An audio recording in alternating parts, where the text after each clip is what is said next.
Hello అండి, నేను మీ సునీత. ఈ వీడియోలో ఈ సంవత్సరం దీపావళి నేను ఎలా చేసుకున్నానో, పూజ అండ్ డెకరేషన్స్ ఎలా చేసుకున్నానో మీకు చూపించబోతున్నాను. ఏంటి దీపావళి వెళ్ళి 4 days అయింది కదా, ఇంత లేటుగా వీడియో చేస్తున్నాను అనుకుంటున్నారా? ఈ లేటుకి కారణం మీరే. అదేంటంటే మీ వల్ల కలిగిన సంతోషం వల్ల నేను ఈ వీడియోని ఇంత లేటుగా షేర్ చేసుకోవాల్సి వచ్చింది.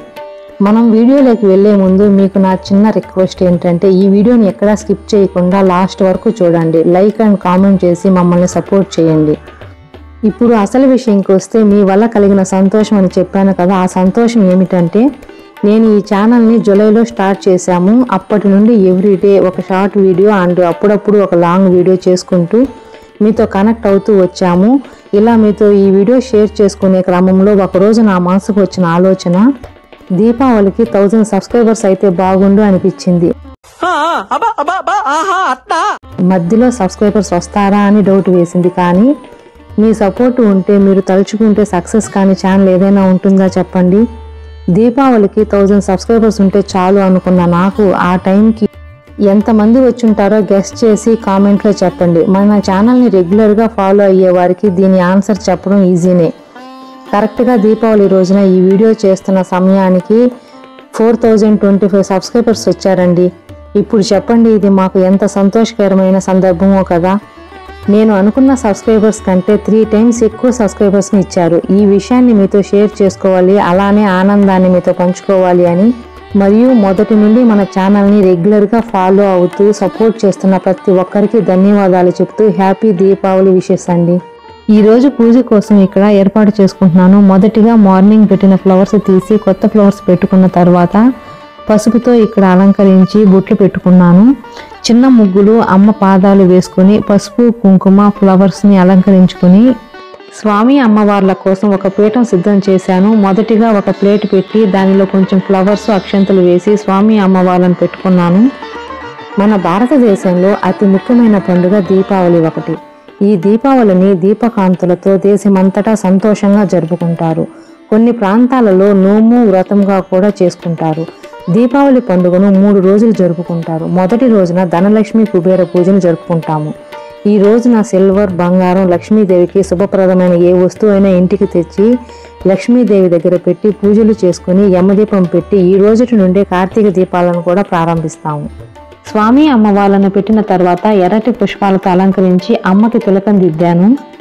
అమావాస్య తిథి ఉన్న రాత్రి దీపావళి అమావాస్య లక్ష్మీ పూజ జరుపుకుంటాము. ఈ రోజున ప్రతి ఒక్కరూ తప్పక తెల్లవారుజామున నిద్రలేచి తలంటూ స్నానం చేసి సూర్యుడికి ఆర్ఘ్యం ఇచ్చి లక్ష్మీ పూజను ప్రారంభించుకోవాలి. తర్వాత సాయంత్రం ప్రదోష కాలంకి ముందు స్నానం చేసి దీపాలకు పసుపు కుంకుమ బొట్లు పెట్టి గుమ్మం దగ్గర ప్రతి రూము వాకిలి దగ్గర కనీసం 2 దీపాలను వెలిగించుకోవాలి. మీకు కుదిరితే నువ్వుల నూనెను ఉపయోగించాలి. ఈ రోజు తప్పకుండా దీప పూజను ఆచరించడం వల్ల చాలా మంచిది. దీప పూజని ఎలా చేశానో వీడియో చేసి ఉన్నాను, మీరు చూడాలి అనుకుంటే మన ఛానల్లో చూడండి. ఈ సాయంత్రం తప్పనిసరిగా మట్టి ప్రమిదలను వెలిగించుకోవాలి. కొంతమంది క్యాండిల్స్ లేదా ఆర్టిఫిషియల్ లైట్స్ని పెడతారు. అలా చేయడం తప్పేమీ కాదు, కానీ మీకు కుదిరితే మట్టి ప్రమిదలను వెలిగించండి, చాలా మంచిది.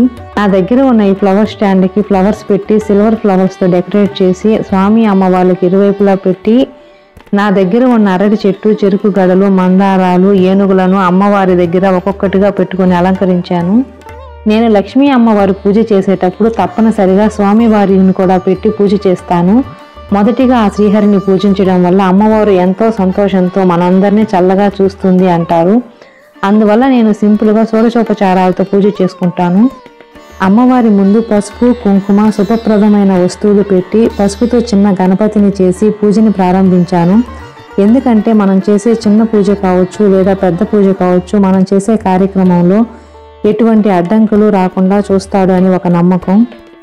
లక్ష్మీ అనుగ్రహం కావాలి అని అనుకునే ప్రతి ఒక్కరూ ఈరోజు అస్సలు మిస్ అవ్వద్దు. ఎందుకంటే సంవత్సరంలో వచ్చే ఆశ్వీజ మాసం అమావాస్యకి లక్ష్మీదేవిని ఆరాధించడం వల్ల మనకి త్వరగా అమ్మ అనుగ్రహం కలుగుతుంది. ఈరోజు విశేషంగా అర్ధరాత్రి సింహలగ్నంలో చేసుకునే లక్ష్మీ పూజకి అంత విశిష్టత ఉంటుంది. ఈ సింహలగ్నం అర్ధరాత్రి 2 గంటల తర్వాత రావడం వల్ల ఈ టైంలో పూజ చేయడం కొంచెం కష్టం అనిపించింది.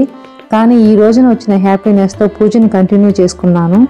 ఈ టైంలో చదివే శ్లోకాలు, మంత్రాలు కానీ ఎక్కువ ఫలితాలను ఇస్తాయి. ఎవరైతే భక్తి శ్రద్ధలతో అమ్మవారిని పూజిస్తారో వారిని తప్పకుండా అమ్మ అనుగ్రహం కలుగుతుంది. పూజ చేసుకున్న తర్వాత మనం చేసుకున్న ప్రసాదాలు, పండ్లు, పుష్పాలు అమ్మకు పెట్టి పూజ చేసుకోవాలి. అలా మన మనసుకి మంచి ఆలోచనలతో అమ్మవారి పూజ ఆచరించుకోవాలి. ఈ రోజు కనకదార స్తోత్రం, లక్ష్మీ అష్టకం, లక్ష్మీ అష్టోత్తరం, లక్ష్మీ సహస్రనామం, లలితా సహస్రనామాలు తప్పకుండా చదువుకోవాలి. అమ్మవారి అనుగ్రహం తప్పక కలుగుతుంది. ఈ దీపావళి అమావాస్యకి ముందు రాక్షసుడిని చంపి ఎలా అయితే ప్రతి ఒక్కరూ సంతోషంతో దీపావళి జరుపుకుంటామో అలానే మనందరం చెడు ఆలోచనలు వదిలి మంచి మనసుతో దీపాలను వెలిగించి తర్వాత దీప పూజ చేసుకోవాలి. ఎందుకంటే ఈరోజు చేసే దీప పూజకి చాలా విశిష్టత ఉంది. క్షీర సముద్రం నుంచి వచ్చిన శ్రీ మహాలక్ష్మికి ఎంతో గౌరవంగా మనం చేసే ఈ పూజను చేయడం వల్ల అమ్మ చాలా సంతోషంగా ఆనందంతో గజ్జల చప్పులతో మన ఇంటికి వస్తుంది. అమ్మ చల్లని చూపు, మళ్ళీ దీపావళి వరకు ఎటువంటి కష్టాలు రాకుండా అమ్మ అనుగ్రహం కలుగుతుంది అంటారు. ఈ అమావాస్య రోజు చేసే ఈ దీప పూజకి అంత విశిష్టత ఉంది. నేను ఈ దీప పూజ చేసుకుని ధనత్రయోదశి రోజున కుబేర దీపం పెట్టాను కదా, ఆ దీపాన్ని ఈ 3 రోజులు వెలిగించుకున్నాను.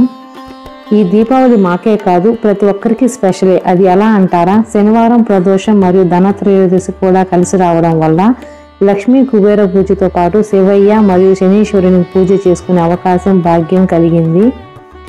ఈ రోజు దీపావళి అమావాస్య సోమవారం రావడంతో అమావాస్య లక్ష్మీ పూజని మరియు సోమవతి అమావాస్య పూజని జరుపుకునే అవకాశం ప్రతి ఒక్కరికి కలిగింది. అష్టైశ్వర్యాలని, సుఖ సంతోషాలని కలిగించే ఆ శివయ్యని కూడా ఆరాధించి పూజ చేసుకునే అదృష్టం ప్రతి ఒక్కరికి కలిగింది. అమావాస్య తర్వాత బలిపాడ్యమితో కార్తీక మాసం మొదలవుతుంది. ఈ కార్తీక మాసంలో ఎలాంటి దీపాలు పెట్టాలి, ఏమి దానం చేస్తే మంచి ఫలితాలను పొందవచ్చు, తక్కువ ఖర్చుతో ఎక్కువ ఫలితాలను ఎలా పొందాలో నెక్స్ట్ వీడియోలో చూపిస్తాను. కార్తీక మాసంలో చేసే పూజలు, దానాలు, వ్రతాలు ఎంత విశేషమైన ఫలితాలు కలుగుతాయో మీకు ప్రతిదీ చాలా క్లియర్గా చెప్తాను. మీరు తప్పకుండా ఆ వీడియోని చూడండి. మనం చేసే పుణ్యం, దానం ఈ కార్తీక మాసంలో చేయడం వల్ల 1000 రెట్లు ఫలితం ఉంటుంది.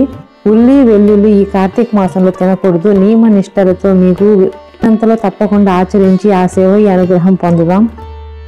ఉసిరి దీపం ఎలా దానం చేయాలి, చేస్తే వచ్చే ఫలితం ఏంటి, కార్తీక పౌర్ణమికి 360 ఒత్తులు ఎలా వెలిగించాలి, ఉసిరి దీపం ఎక్కువసేపు వెలిగించేలా దీపాన్ని ఎలా తయారు చేసుకోవాలి, ఉసిరి దీపం దానం చేసేటప్పుడు వెలుగుతూనే ఉండాలి అంటే ఏం చెయ్యాలి, ఇలా అన్ని విషయాలు మీకు తప్పకుండా ప్రతిదీ కూడా వీడియో చేసి షేర్ చేస్తాను. తప్పకుండా ఫాలో అవ్వండి.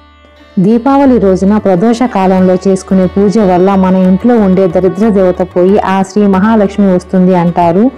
ఆ తర్వాత రోజు బలిపాడ్యమితో కార్తీక మాసం ప్రారంభం అవుతుంది. కార్తీక మాసంలో తప్పకుండా మీ దగ్గర తులసమ్మ ఉంటే కనుక సూర్యోదయానికి ముందే దీపం వెలిగించుకోవాలి. ఈ కార్తీక మాసంలో ప్రతి ఒక్కరూ కార్తీక పురాణం చదువుకోండి.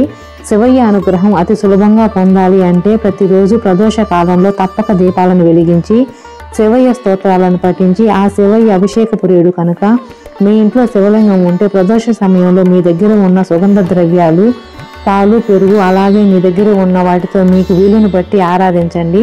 మంచి ఫలితాలు వస్తాయి. దీపం పరబ్రహ్మ స్వరూపిణి అన్నారు కదా, తప్పకుండా మీరు మీ దగ్గర ఉన్న ప్రమిదలతోనే వెలిగించుకోండి. నేనైతే ఈరోజు 24 మట్టి ప్రమిదలకి పసుపు, కుంకుమ, బొట్లు పెట్టి దీపాలను వెలిగించాను. నేను ఏ పూజని ఆచరించినా చాలా సింపుల్గా చేసుకుంటాను. ఈ దీపావళికి లక్ష్మీ పూజ, ముక్కోటి ఏకాదశి, శివరాత్రి వ్రతాన్ని నేను చాలా బాగా చేసుకుంటాను. అస్సలు మిస్ అవ్వనండి. ఈరోజు దీపావళి పూజను కూడా నేను ఈ విధంగా డెకరేట్ చేసి దీపాలను వెలిగించుకున్నాను.